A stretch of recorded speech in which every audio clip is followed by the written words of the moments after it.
Assalamualaikum warahmatullahi wabarakatuh.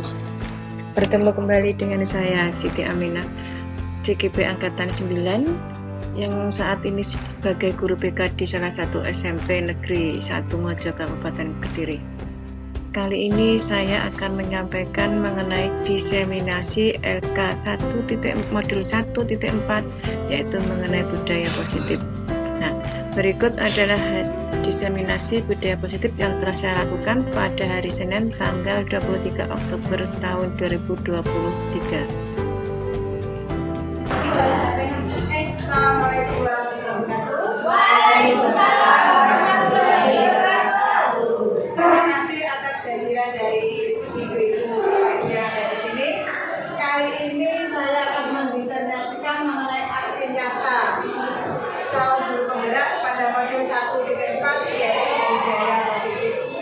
Tapi sebelum kita mulai acara ini, marilah setelah ini kita buka dengan ucapan Bismillahirrahmanirrahim. Dan tidak lupa sebelumnya, mari kita ucapkan syukur alhamdulillah kehadirat Allah Subhanahu wa taala yang mana telah memberikan rahmat dan hidayahnya sehingga kita saat ini dalam keadaan sehat walafiat dapat berkumpul dalam acara diseminasi budaya positif modul 1.4. Tidak lupa selawat serta salam kita tujukan kepada Nabi besar Muhammad SAW. Semoga kita nanti dapat menjadi kaumnya tidak jadi akhir zaman. Bapak Ibu, kali ini diseminasi kita adalah mengenai budaya positif yang ada di sekolah kita. Kita tentunya ingin sekolah kita itu menjadi sekolah yang positif, sekolah yang nyaman, sekolah yang ramah, sekolah yang enak untuk anak didik kita, juga untuk seluruh warga sekolah kita. Nah, ini contoh budaya positif yang selama ini sebenarnya sudah kita lakukan. Contohnya yang pertama adalah anak-anak datang tepat waktu ke sekolah. Mereka mengucapkan salam kepada Bapak Ibu guru saat mereka datang ke sekolah. Kemudian selanjutnya mereka literasi yang ada di perpustakaan. Mereka merupakan siswa yang hebat. Mereka sadar akan mengenai literasi di perpustakaan dan di awal pembelajaran. Selain itu, mereka juga menyadari pentingnya kebersihan lingkungan sekolah. Mereka secara sadar membersihkan lingkungan sekolah yang kotor, bagaimana agar sekolah tersebut menjadi hijau, menjadi nyaman. Kemudian ini juga sama, ini adalah contoh Bapak Ibu guru yang juga ikut andil pada saat peringatan 17 Agustus. Ini adalah mereka juga ikut menyemarakan Dirgahayu Republik Indonesia. Juga ini ada suasana pembelajaran di kelas, juga ada proses konseling yang sudah dilaksanakan oleh saya sendiri sebagai guru penggerak. Sebelum kita beralih ke budaya positif, di sini saya jelaskan mengenai budaya positif merupakan lingkungan pembelajaran positif yang berpihak pada murid yang terdiri dari seluruh warga sekolah itu saling mendukung. Saling belajar, saling bekerja sama, sehingga akan tercipta kebiasaan-kebiasaan baik pada anak didik kita dan juga seluruh warga sekolah yang ada di sekitar kita. Kalau sudah terbentuk kebiasaan-kebiasaan baik, secara otomatis anak-anak itu secara sadar akan memiliki karakter yang baik yang tentunya akan menyenangkan bagi diri kita. Selama ini kita sebagai pendidik memiliki pemahaman atau miskonsepsi mengenai teori kontrol. Di dalam diri kita sendiri, Bapak Ibu, ada yang namanya kontrol diri. Ada yang namanya kontrol diri. Pasti semuanya mempunyai nilai kontrol. Bagaimana saat kita merasa marah, kita mengontrol emosi kita. Kita tarik nafas agar kita itu tidak segera emosi. Untuk mengontrol diri kita, pasti kita juga punya nilai kontrol. Ini juga sama. Kontrol yang kita punya itu bisa kita gunakan pada anak. Tapi kenyataannya ada itu yang guru itu merasa bisa mengontrol murid. Ini pendidik tidak. Padahal ini salah. Padahal ini bukan salah, ini kurang tepat. Kenapa? Kita itu tidak bisa mengontrol anak kita. Kita itu memaksa murid kita itu untuk berbuat sesuatu sesuai dengan keinginan kita.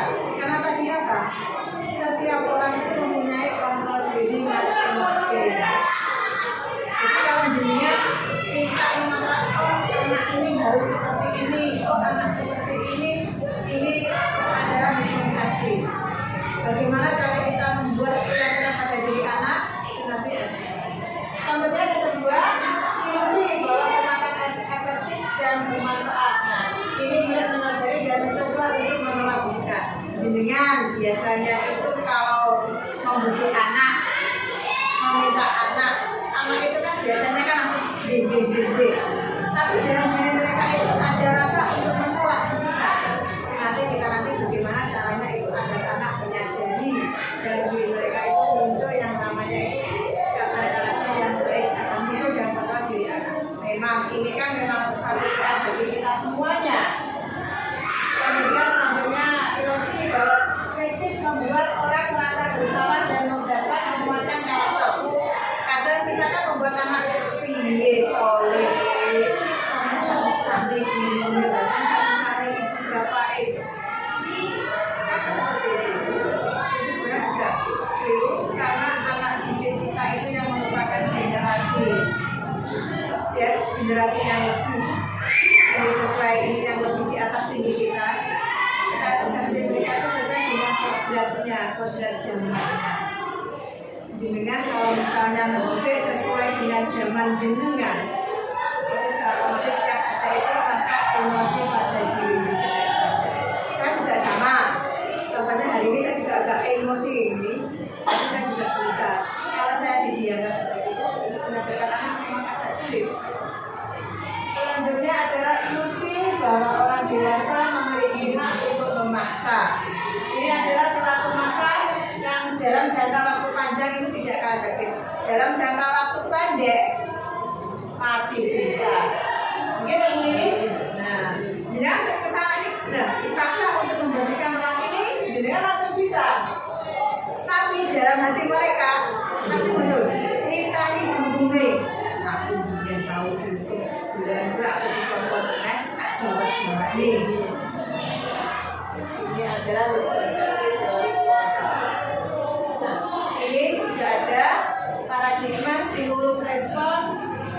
Bagaimana kita itu merubah dari paradigma yang selama ini ada, kita ubah ke teori kontrol. Yang pertama, realitas. Kita menyadari bahwa kebutuhan kita itu adalah tidak sama. Jangan menganggap bahwa semua guru itu kebutuhannya sama.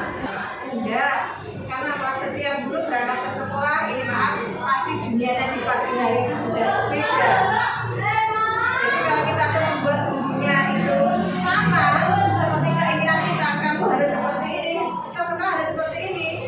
Ini maaf, ketika juga sama seperti itu tidak bisa. Karena mereka ada dunia berbeda. Kemudian yang kedua, kita mencoba mengubah pandangan orang agar berpandangan sama dengan kita. Biar pandangannya itu sama itu tidak bisa. Yang ada caranya kita pahami bahwa pandangan orang lain tentang dunianya tidak sama. Contohnya dunianya Bu Enis ke sana dengan dunianya Bu Ivana itu sudah berbeda. Pandangannya mengenai anak didiknya dengan Bu Ivana juga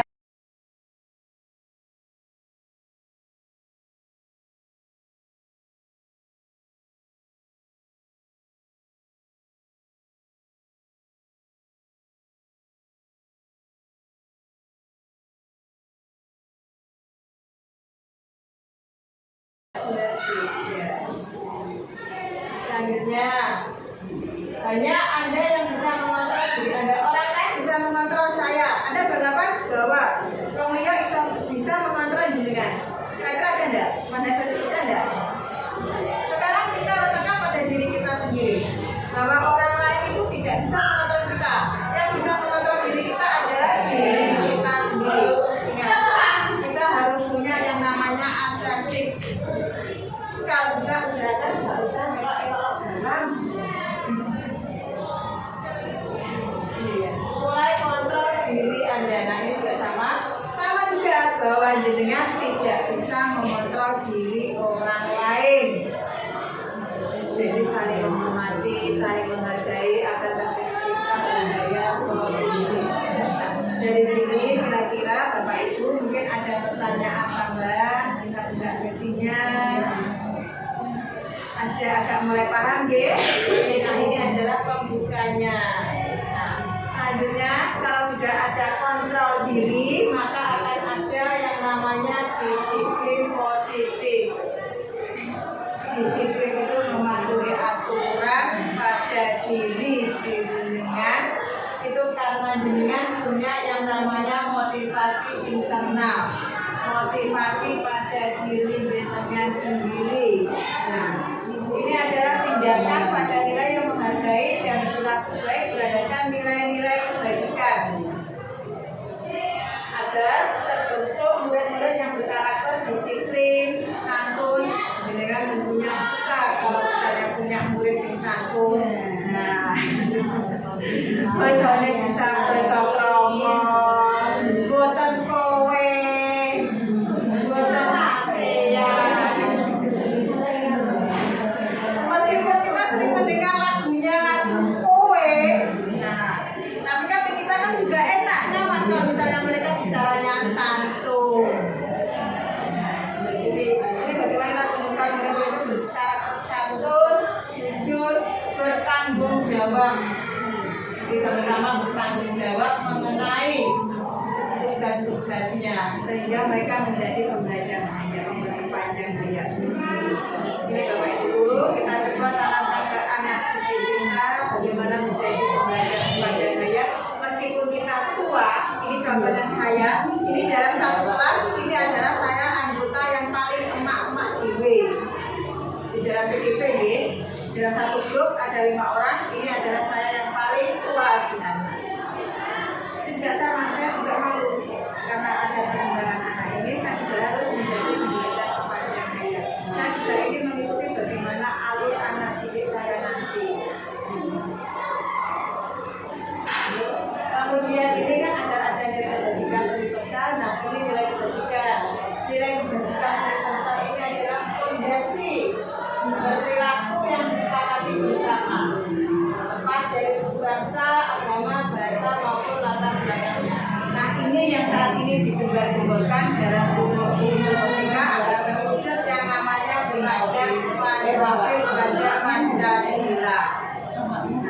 Apa dasarnya adalah nilai-nilai kebajikan ini. Anak-anak memiliki nilai beriman pertama kepada sebagai Maha Esa, kemudian berakhlak mulia. Nah, kita kan ingin anak-anak itu saat sholat zuhur, sholat berjamaah bersama-sama. Rasanya kan juga enak, biar wajahnya bersih, bapak ibu guru juga sama. Kemudian kalau memiliki akhlak mulia, ini yang paling utama ini. Hanya anak yang pandai, tapi ini maaf, tidak punya attitude, tidak punya etika. Nah, ini yang kita tanamkan, kita coba, kita dukung budaya positif kita. Bagaimana anak didik kita ini menjadi mandiri, bernalar kritis. Tidak hanya bernalar kritis itu, mereka itu tidak hanya sebagai pengekor, manut karo guru mereka, tapi mereka juga punya nalar bahwa ini yang baik yang bagaimana, yang buruk yang bagaimana. Selanjutnya itu berkebinekaan tunggal, menghargai keanekaragaman yang ada di sekolah. Maupun mereka saat nanti terjun di masa lidah, bahwa semuanya itu kita itu meskipun agama kita itu berbeda, bahwa kita itu saling menghargai dan juga kreatif. Nah, sekarang ini kita sedang menggalak yang namanya mading bineka. Jadi kata ini contoh nilai kebajikan universal berikutnya. Ini ada rasa peduli, rajin, belas kasih, percaya, memiliki harga diri, rendah hati, bersyukur, dan mempunyai tanggung jawab, dan masih banyak lagi. Ini adalah nilai-nilai kebajikan yang ingin kita tanamkan kepada anak didik kita. Bagi Bapak Ibu, ini contohnya nilai kebajikan. Kemudian ini, nah, kita dalam mendukung disiplin positif, kita ada pasti disiplin positif itu akan terwujud bila adanya rasa motivasi dalam diri seseorang. Kita sadar motivasi itu setiap manusia dalam melakukan sesuatu, dalam melakukan dorongan sesuatu itu memiliki motivasi atau memiliki dorongan. Dorongan ini yang bagus adalah dorongan dari mana? Contohnya, anak melakukan kesalahan pasti yang pertama dia akan menjadi dorongan untuk menghindari ketidaknyamanan dan hukuman. Misalnya anak tidak mengerjakan PR, kemudian lari-lari, Dia kan apa? Menghindari hukuman.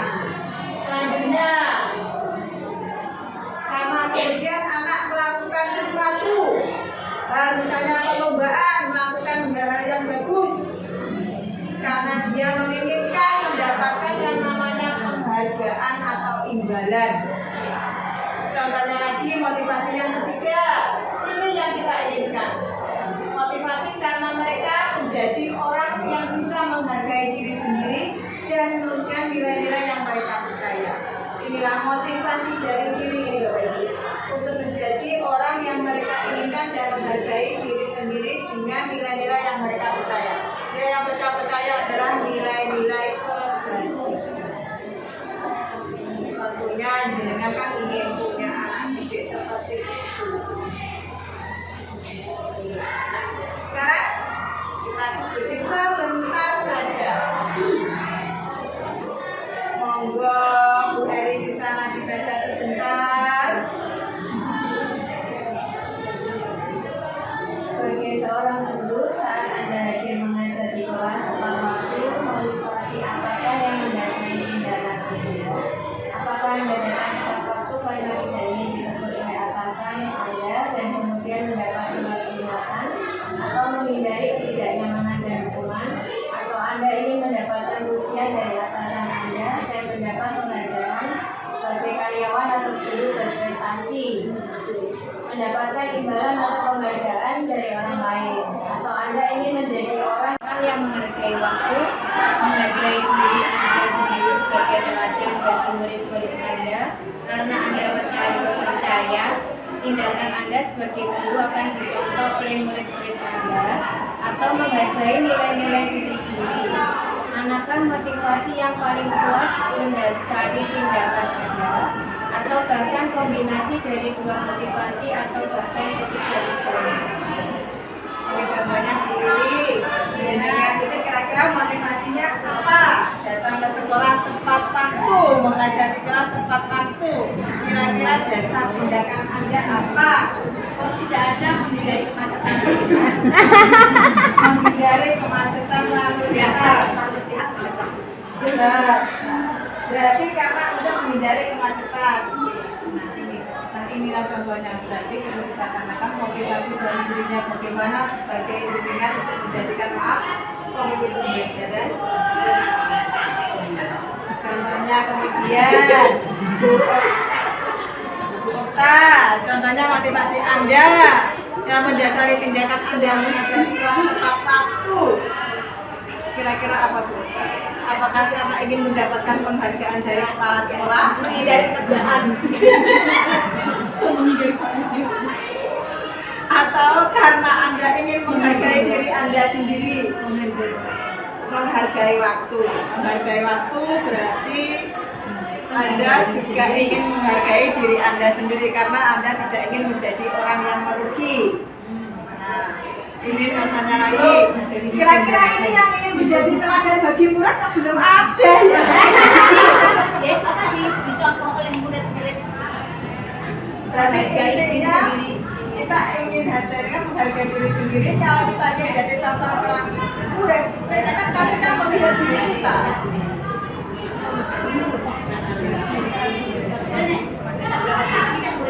Ini seperti Bu Ida yang ingin menjadi contoh dari teladan.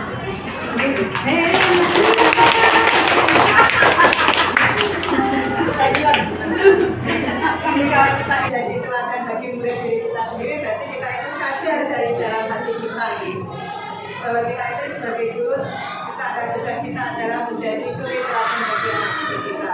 Kita juga ingin menghidupkan yang namanya kebiasaan baik. Kalau misalnya murid melihat gurunya sering terlambat, jam ini buku urung teko, sing kowe.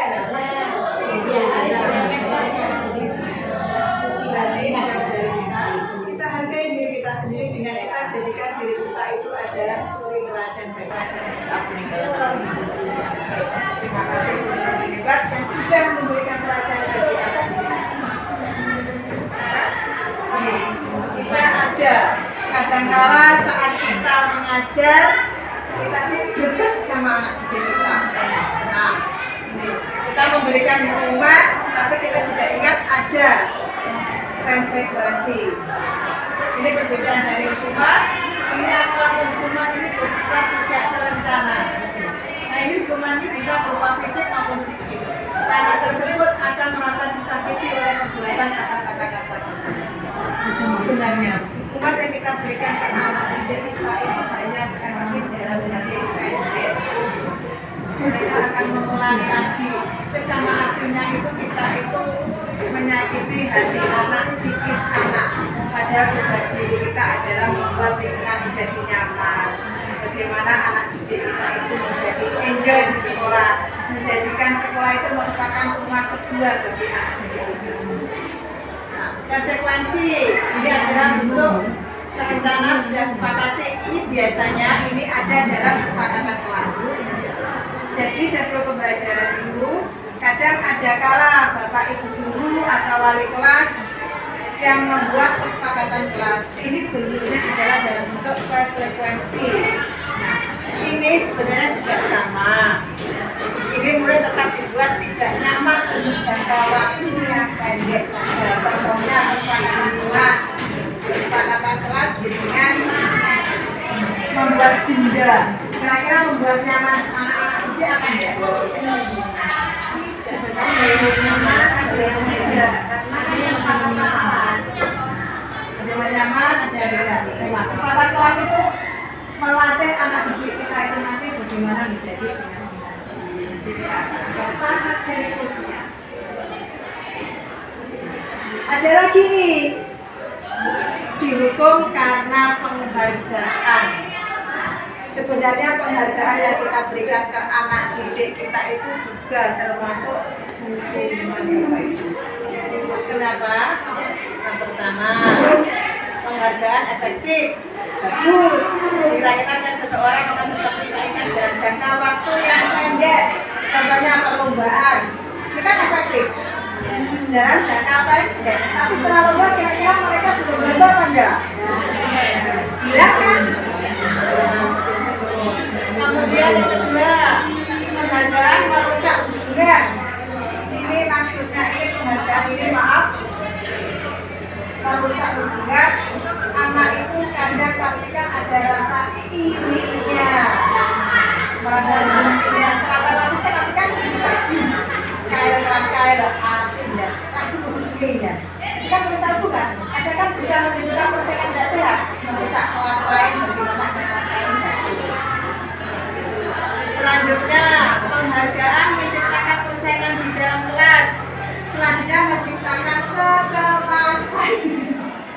Kayak kelas itu aja marah kan? Karena ada cemas enggak? Iya tuh ini. Jadi masih ingat cemas enggak? Baik. Timbulkan saut. Tapi yang positif Itu. Kemudian juga psikisnya anak. Dan anak yang sudah siap ada yang tidak. Kemudian penghargaan menurunkan kualitas. Kenapa? Karena kualitas ini anak kalau dihargai itu, dia kan terbiasa diberikan hadiah, secara otomatis motivasi mereka juga akan menurun. Karena aku tidak berbicara nomor aku tidak jadi. Secara otomatis kan mereka kan hanya standar aja, tidak ada motivasi yang untuk lebih baik lagi. Selanjutnya penghargaan juga mematikan kreativitas. Karena apa?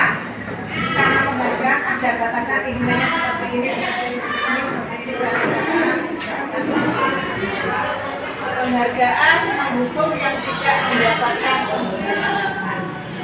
Contohnya juara 1 dengan juara 3, juara 3 masih kan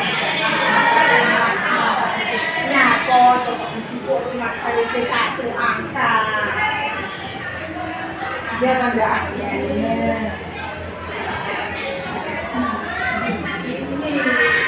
Tujuan kita itu ada di sini. Restitusi ini tujuan kita ini sebenarnya Bapak Ibu. Restitusi ini adalah cara menanamkan disiplin positif Bapak Ibu. Disiplin positif ini adalah rasa kedisiplinan mematuhi segala sesuatu itu berdasarkan keyakinan pada diri mereka sendiri. Ini Ini adalah proses menciptakan kondisi bagi murid untuk memperbaiki kesalahan. Ya, jadi kita ada berbagai cara bagaimana institusi tersebut bisa memperbaiki kesalahan mereka. Anak dengan melakukan kesalahan, melakukan tindakan yang keliru itu, namanya tidak mengerjakan mereka itu pasti ada alasannya, ada latar belakangnya. Kita menggali kemudian memang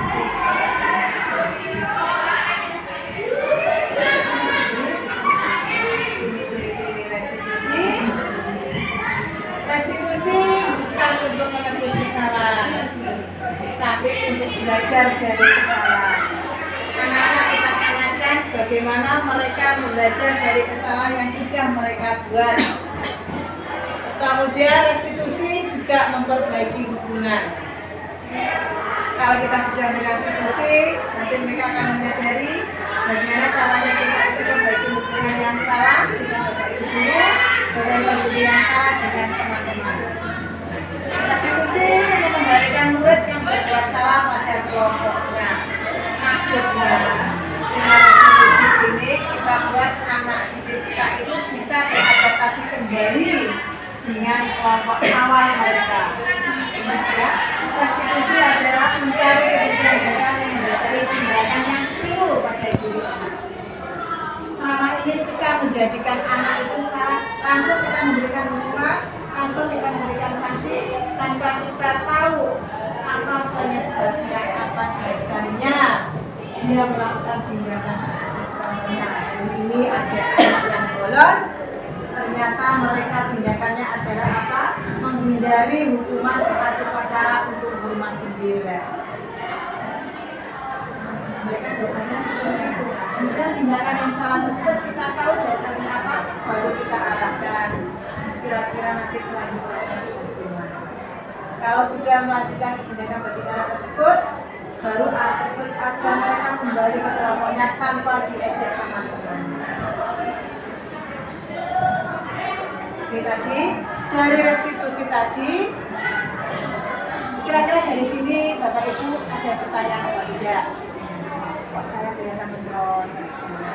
Atau kita tanpa mengatur kita selingi dengan mungkin guru BK sering Marina menari di atas menara. Oke, kita sering kegiatan tersebut biar tidak jenuh. Oke, jadi kita bagaimana membuat keyakinan dalam kelas kita. Oke, jelas ya?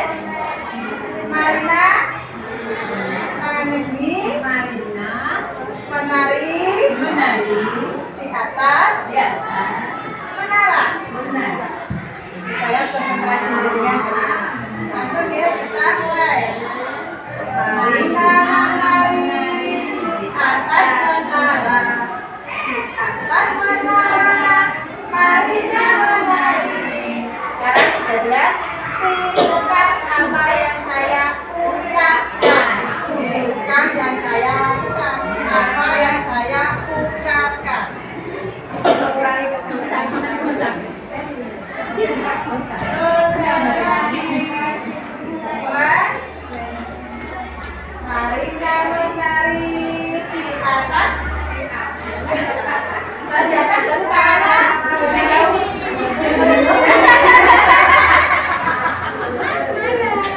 Kita mulai lagi.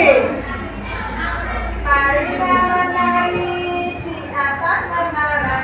Di atas menara, Marina menari. Marina menari di atas.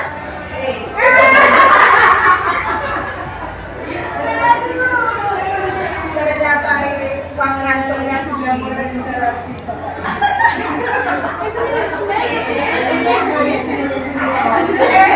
Mulai lagi.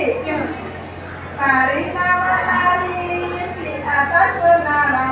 Di atas menara, Marina menari. Marina menari. Marina menari di atas menara. Di atas menara. Di atas ini menara. Marina menari. Marina menari di atas. Dan di atas berarti tangannya.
kebajikan yang tersirat dan tersurat. Yang tersirat dan tersurat ini pada diri anak sudah ada. Oke, kemudian tersurat ada juga untuk melatih bagaimana keyakinan kelas. Kita buat kesepakatan kelas seperti tadi.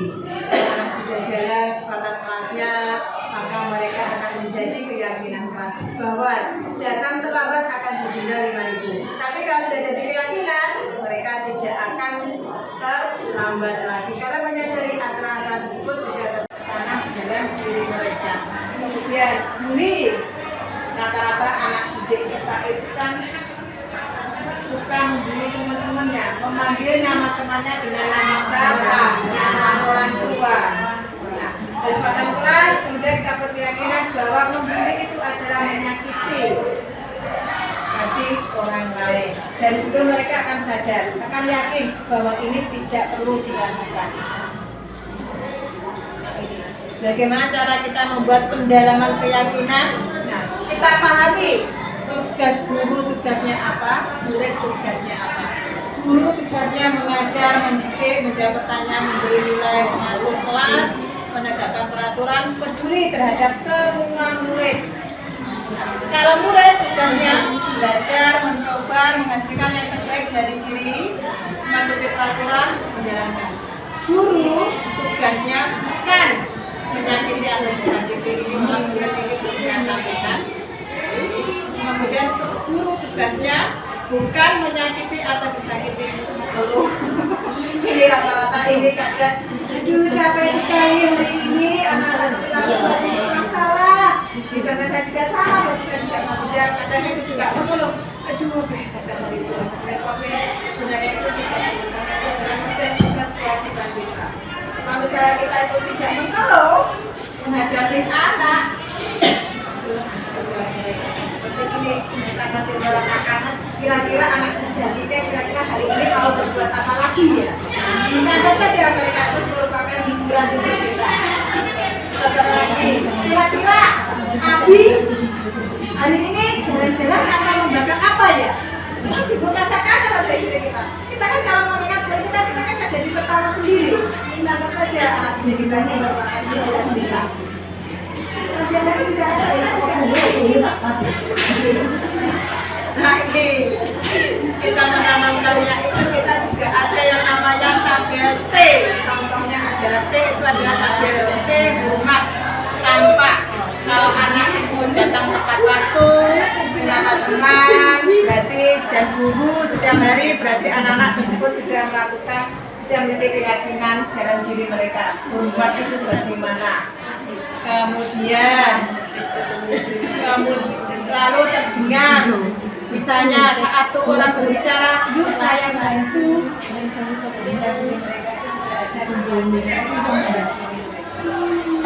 Kemudian terlihat, ini contohnya memegang barang orang lain hanya dengan izinnya. Kadang kita memegang ini saya langsung memegang ini.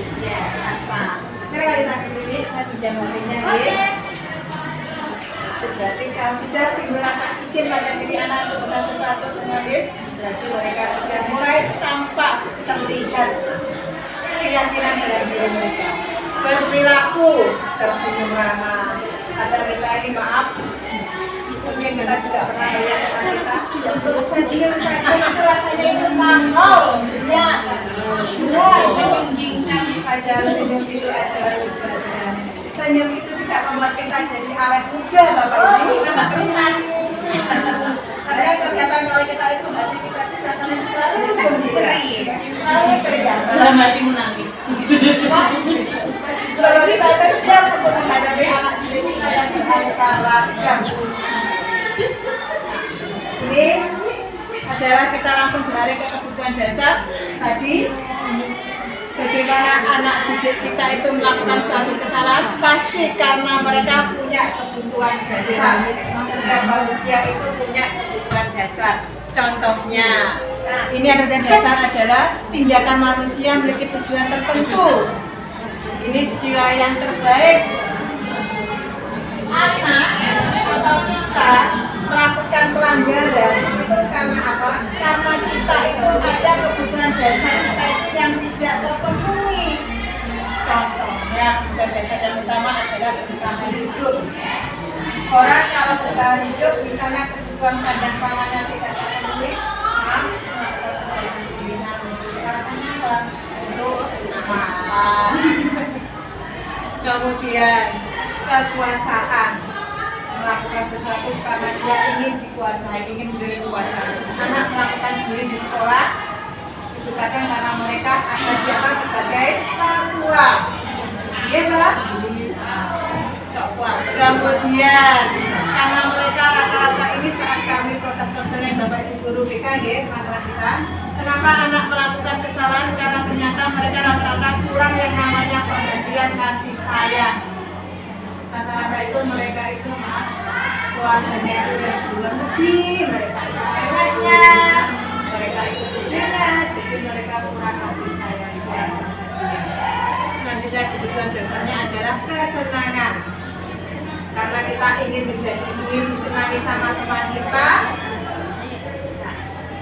jadi mereka melakukan berbagai cara agar kita rasanya kesenangan atau fun dan selanjutnya ini adalah tugas guru kita, tugas sebagai pendidik. Seperti tadi dari guru kita ada yang namanya kontrol diri. Itu adalah kontrol diri di mana kita sebagai pendidik itu punya yang namanya 5 posisi kontrol. Kontrol B, jangan dialihkan yang lain-lain. Yang pertama, posisi penghukum. Ini menghukum menggunakan hukuman fisik maupun verbal. Ini yang sering kita lakukan ya Bapak Ibu. Kita sering membina anak didik kita dengan menggunakan verbal, menghukum, menimbulkan rasa sakit hati dalam diri anak. Makanya kadang itu kenapa kok anak itu seperti tidak suka dengan kita. Kadang ini ucapan kita itu menyakiti hati anak didik kita. Selanjutnya, membuat rasa bersalah. Kontrol dalam mengontrol anak didik kita membuat rasa bersalah. Kita mengulus-ulus jajan. Gimana? Jajan di sini. Di sini. Mengulus-ulus di sini. Dengan segala rambut. Kemudian selanjutnya kita sebagai teman. Kita di awal itu kita menjadikan diri kita sebagai teman dengan cara persuasi, mempengaruhi pikiran anak didik kita. Kita memberikan skill PWI kelas, kadang kita memberikan humor aja kita banyak didik kita bagaimana kita bisa menjadi teman. Kemudian, tapi ini efeknya sebagai teman, mereka menjadi tergantung pada diri kita. Kalau kita tidak ada, mereka berulang lagi, ya benda. Bisa sih. Kemudian selanjutnya sebagai pemantau. Sebagai pemantau ini kita senjata kita adalah peraturan dan konsekuensi. Kita sebagai pendidik yang melakukan pembelajaran dan juga ingin menjadikan anak kita sebagai pemimpin, mari kita jadikan diri kita itu sebagai manajer. Kita berkolaborasi dengan murid kita, kemudian bagaimana membagi kesalahan yang ada. Selama ini juga sama Bapak Ibu, saya sebagai posisi saya itu, posisi kontra saya itu kadang-kadang masih sebagai teman, kadang sebagai pemantau. Iya, kita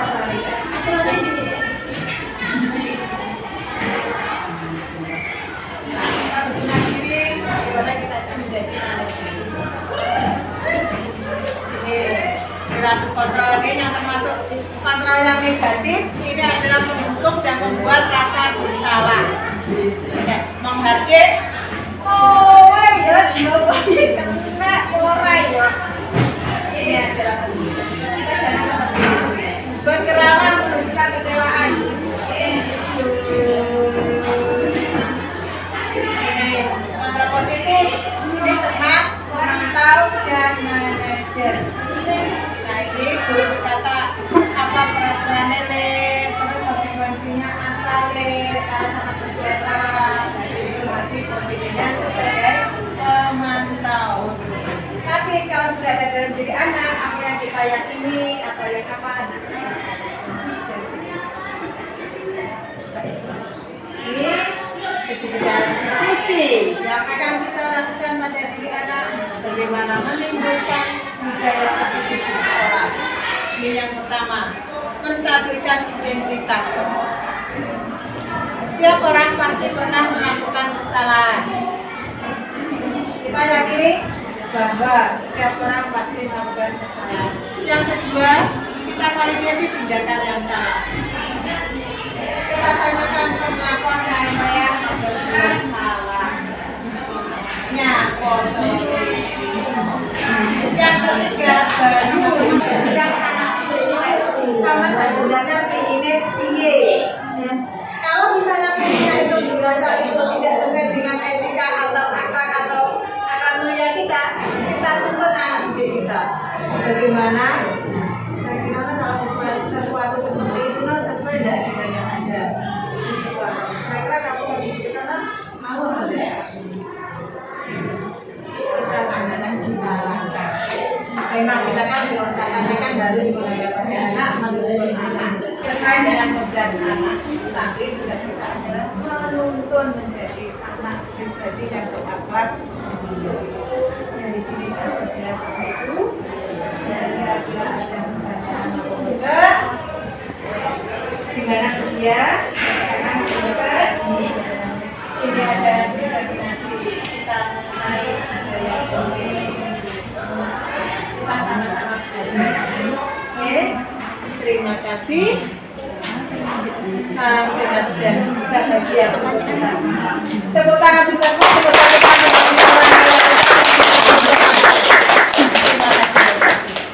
Sekian, ada pertanyaan? Sekian, wassalamualaikum warahmatullahi wabarakatuh. Waalaikumsalam warahmatullahi wabarakatuh.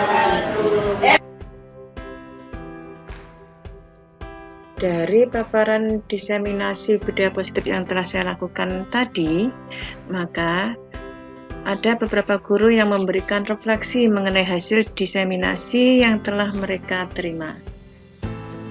Yang pertama adalah refleksi dari Ibu Eni Susana. Beliau merupakan guru bahasa Inggris sekaligus wali kelas 8G. Assalamualaikum warahmatullahi wabarakatuh. Saya rekan dari Bu Siti Aminah. Saya akan memberikan sedikit refleksi pada diseminasi kali ini yang tentang dampak positif di sekolah. Terima kasih banyak pada Bu Siti Aminah telah memberikan sedikit pengertian pada kami sebagai guru, mana yang baik dan mana yang benar yang harus kita lakukan sebagai guru. Sedikit saya akan memberikan apa yang telah saya lakukan sebagai guru mengenai hukuman dan konsekuensi. Untuk hukuman dan konsekuensi itu memang relatif sekali yang harus kita perbuat sebagai guru. Benar kata Bu Aminah, kalau hukuman itu bersifat sementara gitu ya. Kita memberikan hukuman kepada anak itu ternyata memang bersifat sementara. Pada waktu kita memberikan hukuman kepada anak itu memang pada waktu itu dilakukan gitu. Misalkan gini, saya seorang guru memberikan hukuman ketika anak tidak mengerjakan PR atau tugasnya. Saya memberikan hukuman untuk anak misalkan begini, nanti anak-anak yang tidak mengerjakan saya denda 15.000 gitu misalkan. Banyak anak-anak yang berpendapat begini, berarti nanti kalau saya mengerjakan PR atau tugas itu didenda 15.000 Bu gitu. Ya, biar nanti kamu jerah gitu. Maksud saya bagus misalkan gitu.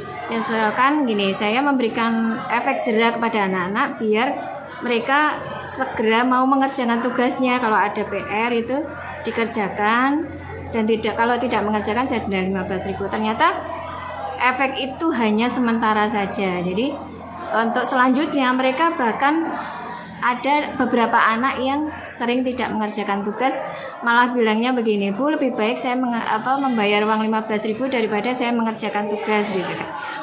Nah ternyata dari hasil diseminasi hari ini itu memang benar kalau hukuman itu hanya bersifat sementara dan konsekuensinya pada anak juga tidak tidak menimbulkan atau tidak tampak efek jerahnya tidak ada bagi anak-anak yang saya beri hukuman tadi. Jadi untuk penjelasan yang diberikan Bu Aminah khususnya pada hukuman dan konsekuensi itu saya pikir memang benar gitu nggih. Jadi sebagai guru kita harus pandai-pandai lagi bagaimana memberikan hukuman kepada anak biar anak itu mau mendengarkan apa yang kita berikan. Maksudnya dalam memberikan hukuman itu enggak bersifat sementara bagaimana gitu. Jadi bagaimana konsekuensinya pada anak biar seterusnya dia mau melakukan gitu ya. Jadi itu yang saya ambil ini tadi yang poinnya yang saya ambil karena saya belum bisa memberikan konsekuensinya anak itu biar ndak maksudnya itu kalau diberikan hukuman nggak bersifat sementara. Itu aja. Terima kasih Bu Aminah atas masukannya, bimbingannya yang diberikan kepada kita pada diseminasi kali ini. Semoga bermanfaat. Terima kasih. Assalamualaikum. Selanjutnya adalah refleksi dari Ibu Okta Virilia Apriatik, wali kelas 9F dan juga mengajar matematika. Assalamualaikum warahmatullahi wabarakatuh. Saya Ibu Okta Virilia Aprianti, guru mapal matematika, ingin memberikan refleksi tentang budaya positif. Yang bisa saya ambil hari ini adalah tentang hukuman dan konsekuensi. Ternyata apa yang selama ini saya lakukan terhadap anak didik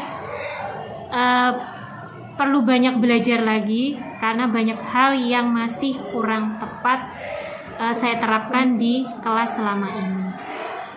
Mungkin itu saja refleksi dari saya. Terima kasih Ibu Aminah untuk diseminasinya hari ini. Saya banyak belajar. Mudah-mudahan kita bisa belajar lebih baik lagi. Assalamualaikum warahmatullahi wabarakatuh. Refleksi yang ketiga ini adalah refleksi dari rekan sejawat saya yang sama mengikuti program guru penggerak angkatan 9 ini, yaitu Bu Asrul Kurniawati.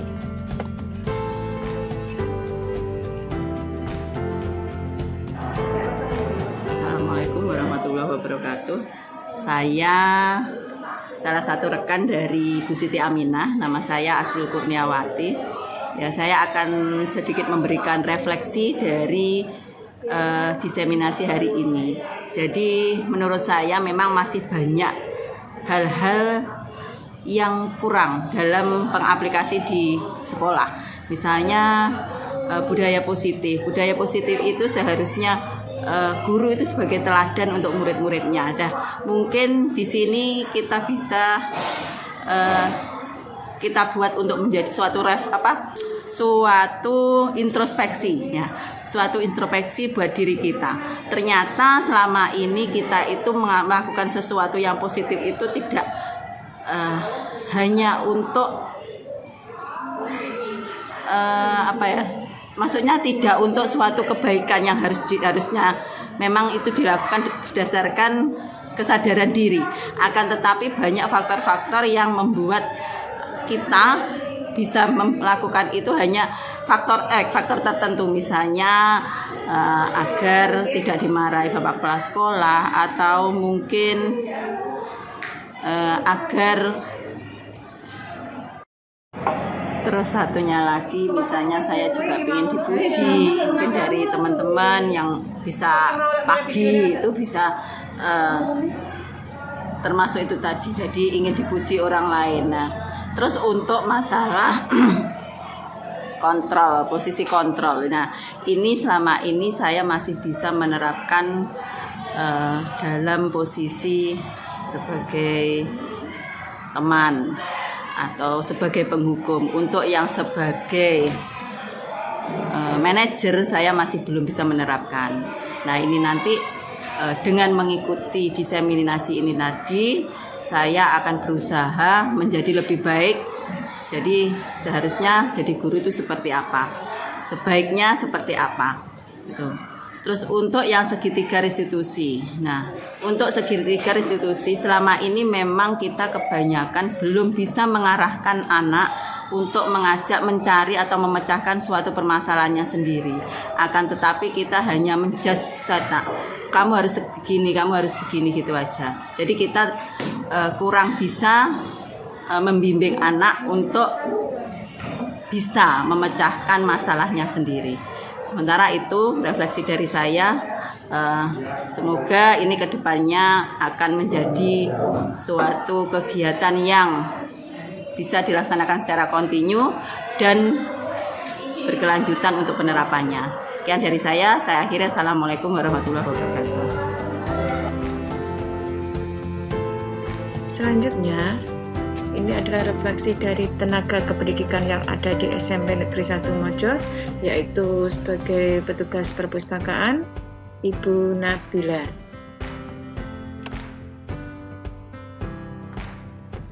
Assalamualaikum warahmatullahi wabarakatuh. Perkenalkan, nama saya Nabila Putri Mahardika dari perpustakaan sebagai tenaga pendidik ya di sini. Menurut saya tadi yang saya tangkap dari materi yang disampaikan oleh Ibu Siti Aminah terkait tentang budaya positif, saya menangkap tentang hukuman dan konsekuensi ya, sesuai dengan karena saya tenaga pendidik di perpustakaan sebagai pustakawan di SMPN 1 Mojo. Tentang hukuman dan konsekuensi, kalau di perpustakaan sini lebih ke misalkan denda buku.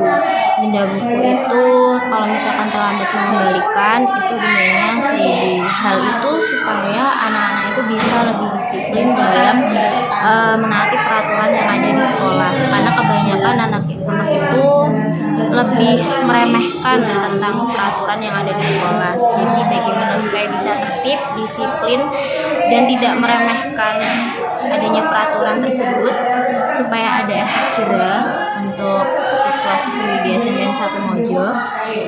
Mereka diberikan sanksi yaitu yang itu tadi, yaitu denda Rp1.000.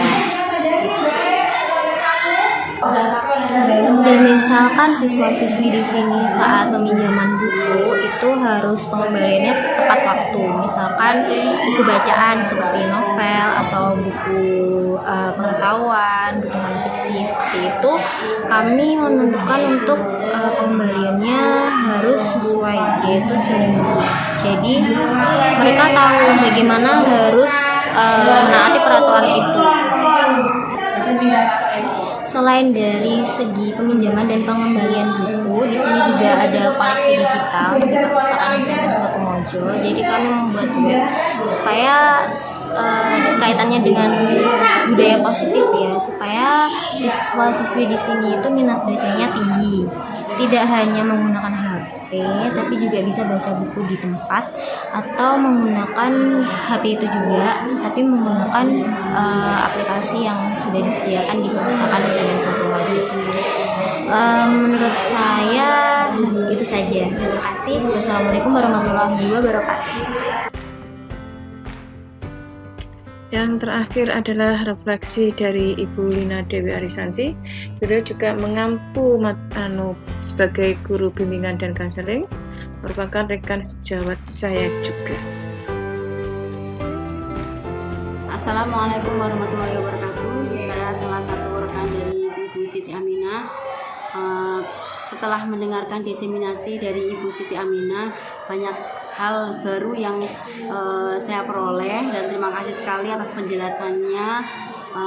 Ternyata banyak yang perlu saya perbaiki, terutama untuk menciptakan budaya positif yang ada di sekolah ini. Terima kasih. Selain refleksi dari dan juga tenaga pendidikan yang merupakan refleksi dari hasil diseminasi saya, Ibu Siti Aminah, yang selama ini telah dilaksanakan di SMP Negeri 1 Mojo. Ini yang pertama adalah budaya positif, anak-anak datang ke sekolah tepat waktu, Mereka memberikan salam kepada Bapak Ibu guru, memberikan senyum, siapa yang ramah kepada kami semua, sehingga budaya positif yang ada di sekolah tersebut membuat pembelajaran itu berjalan menyenangkan. Selain itu, budaya positif yang kedua adalah anak-anak menyadari pentingnya kebersihan lingkungan sekolah. Mereka menyadari bahwa lingkungan yang bersih, yang nyaman itu akan membantu pembelajaran mereka menjadi lebih baik lagi. Ternyata budaya positif tidak hanya dilakukan oleh anak-anak kita. Ternyata Bapak Ibu guru juga mengikuti budaya positif, mereka saling membantu, bergotong royong dalam mengikuti merayakan Hari Kemerdekaan Indonesia dan menghias ruangan-ruangan seperti ruang bimbingan konseling maupun ruang guru serta ruang PU untuk menyambut kemerdekaan Republik Indonesia. Kemarin saya melihat mengenai Saya sendiri dalam melaksanakan layanan bimbingan konseling juga melakukan yang namanya segitiga restitusi. Nah, ini contoh adalah dokumentasi saat saya melakukan segitiga restitusi pada salah satu siswa yang saya ampuh. Dalam melakukan restitusi, karena adanya budaya positif di sekolah yang sudah berjalan, maka pembelajaran yang dilaksanakan di kelas ini terasa menyenangkan bagi anak didik kita. Ini adalah contoh pembelajaran yang menyenangkan bagi anak didik. Mereka merasa bebas untuk berekspresi, merasa nyaman, merasa enjoy dengan pembelajaran yang dilakukan oleh Bapak Ibu guru di kelas. Berikut adalah cuplikan dari mereka yang mengekspresikan hasil dari diskusi mereka sekaligus tugas individu mereka. Waalaikumsalam warahmatullahi wabarakatuh. Usia 14 tahun, kelas 9 di SMP 1 Mojo. Umur 16 tahun, SMK PGRI. Jurusan listrik. 13 tahun lulus, 20 tahun kerja. Itu persiapan ke depannya. 22 tahun menikah dan menafkahi keluarga.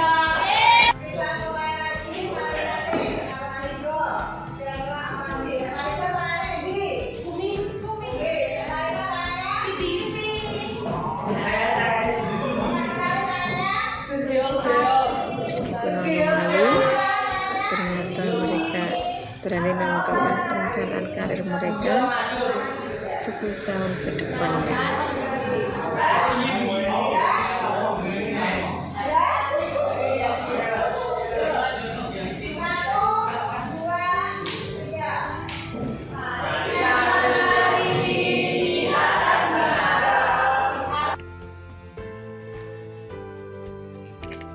Itu tadi adalah hasil diseminasi saya mengenai budaya positif yang ada di sekolah.